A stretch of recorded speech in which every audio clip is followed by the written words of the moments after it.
Good afternoon. It's Catherine Gardette coming to you live from Cafe Vivace, where we are with Soapbox Media and a Facebook Journalism Project grant. I am joined today by multiple people who are going to be talking about food access, but I have the pleasure of starting my day with my friend, fellow Inquirer Woman of the Year, Suzy DeYoung, who's going to talk to us about La Soup. Give us a history of how La Soup came. Well, we're almost 5 years old, and I was a previous life caterer, and I had La Petite Pierre for 25 years, and that was a high-end boutique catering company, and I got burned out, tired, and wanted to change, and went for the other half of our world, which are the people that need help in food access, and using what we call waste, but it's not. It's just overages, and trying to get it to people in need.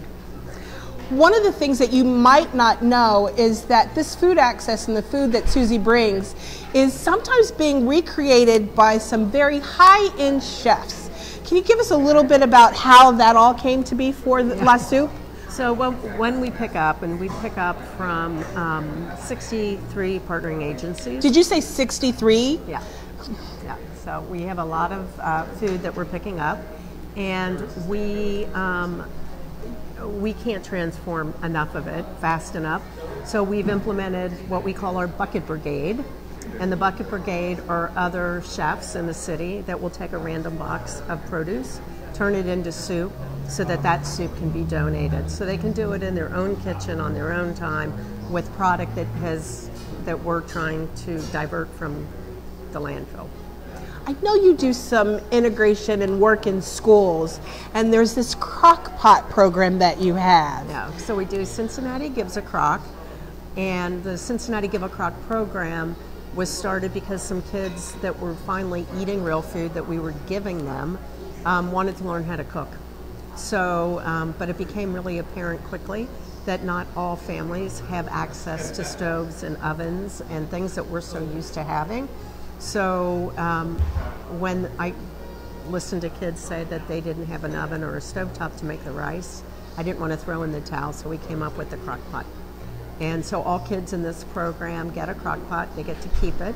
It's an 8 to 10 week program, all volunteer run, and they go in and they learn measuring and spicing, but everything is done in the crock pot.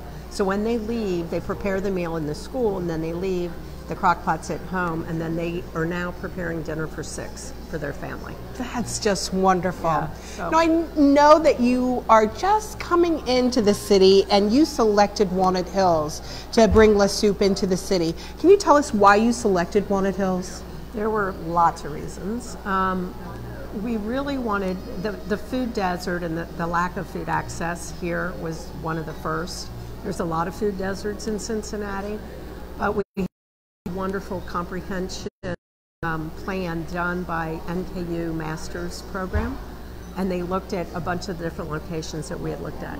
So we were looking at Madisonville, we looked at Evanston, we looked at close to Avondale, I guess it was still Evanston, and Walnut. And a lot of the things that I never would have thought about, they brought to our attention. The revitalization being one, but the north-south, northwest bus route was huge. So transportation is a big deterrent in poverty. At least that we weren't fighting that here.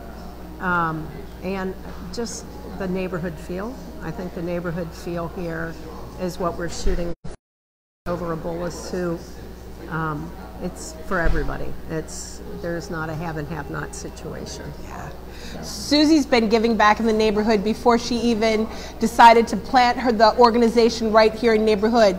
And I know that being part of the community is important to you. So can you tell us some opportunities for people to get involved with La Soup? So the biggest change of when we move here, which should be in a couple of months, it's under construction, so is the front end. So the front of the store front is not, we are not a dining room.